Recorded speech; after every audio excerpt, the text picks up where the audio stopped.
I've heard the main singer from the headline band is wearing cowboy boots. But you'll have to wait and see. This is Jim Jones.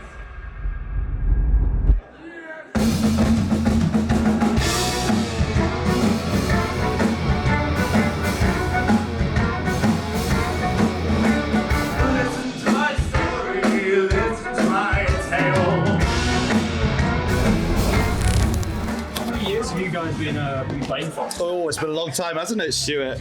Since 2009. Yeah. It's now 2025. I think that's about 15 years. I think that's about 16 years. If my maths is correct, 16 Man and years. boy. Man and boy.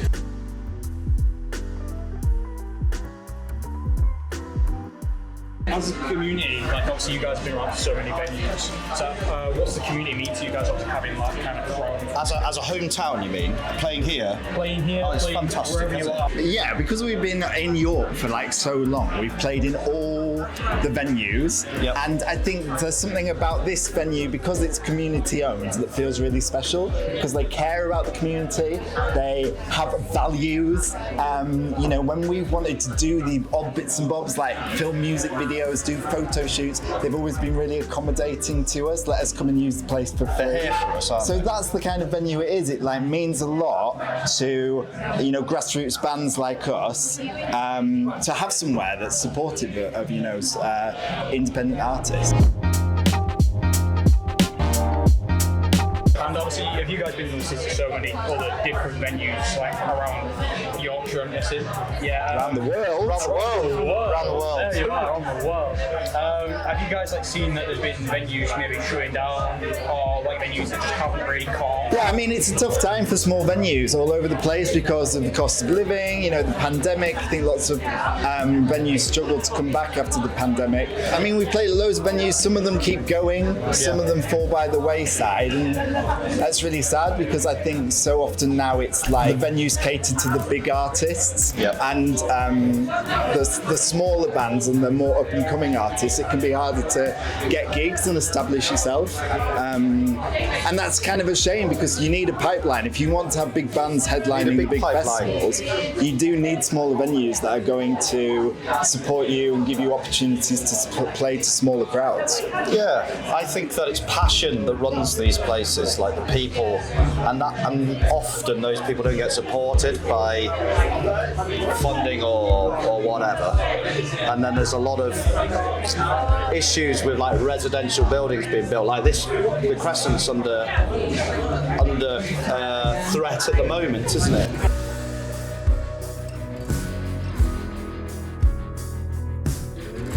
So one of the things you find with music venues is the one thing they create is noise, and it's quite unacceptable for people to live next to noise, and that's fair enough. But it's becoming a bigger problem now where people are doing new developments next to old established music venues and having an immediate impact on the existence of the music venues. I mean, we ourselves had a planning application submitted for next door.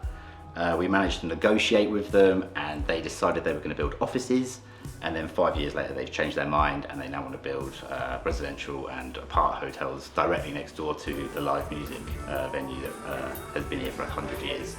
So yeah, it's just a real shame that it's kind of a thing that gets played out around the UK in different cities. So my name's Ed and I'm one of the owners here at the Crescent, so I do a lot of kind of like the daytime admin stuff and then occasionally work on the bar at night as well.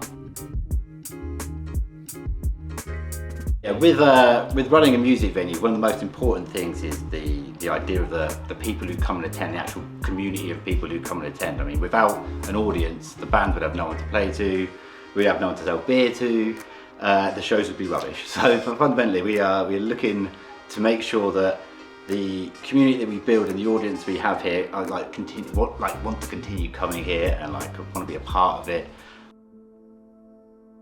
I think one of the most important things that you look at in York is, for places that put on live music, is they've been shutting down for the past 10-15 years. When I first got to York as a student, there were multiple venues, music venues of different sizes, catering to different audiences on a Friday and Saturday especially. Now there's a handful of places, and to be fair, in terms of being independent and trying to put on something a bit different, we're talking 2 or 3 now.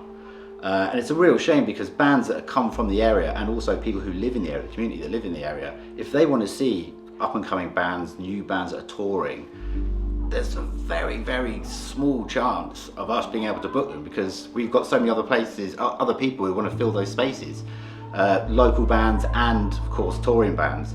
So the fact that we are still here and still going is really important for the music scene, because otherwise there would just be nowhere of this scale. Does anyone here live in La Vida Loca? Again.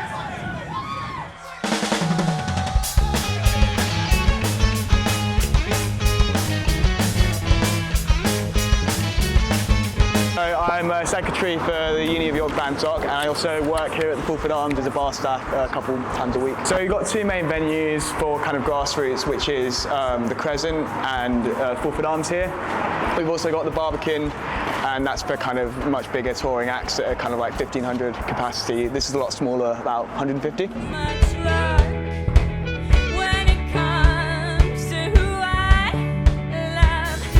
What was it like playing your first gig at Fulford? It was great.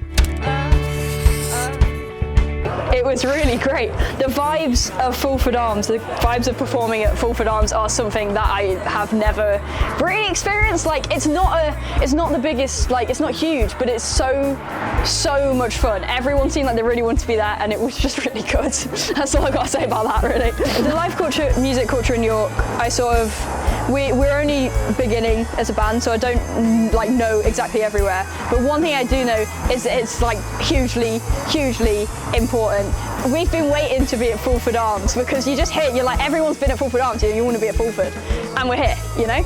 And I think that it's so important that there's places like that everywhere for people to go, and I'm excited to see more of them.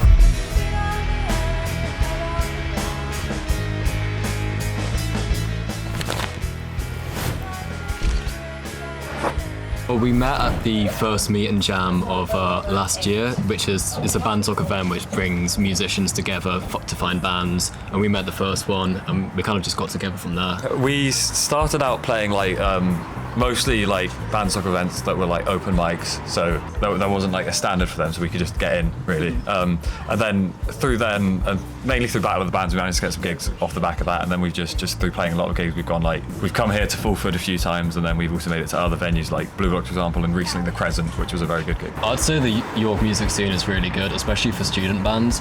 There's a lot of, the Fulford Arms is such a good venue because it offers like a lot of opportunities with Bantock events, but also local promoters for Bantock bands. And obviously we played the Crescent recently, which is a pretty big venue for student bands. So I'd say it's pretty vibrant at the moment. I know there was some like a lot of talk about the Crescent as well at the moment, so it was really good that we got to do that one. That was sort of raising money for the local music scene and things like that. So I think there's definitely stuff out there to try and help support these local music venues. So hopefully we won't lose too many more of them. Thank you very much.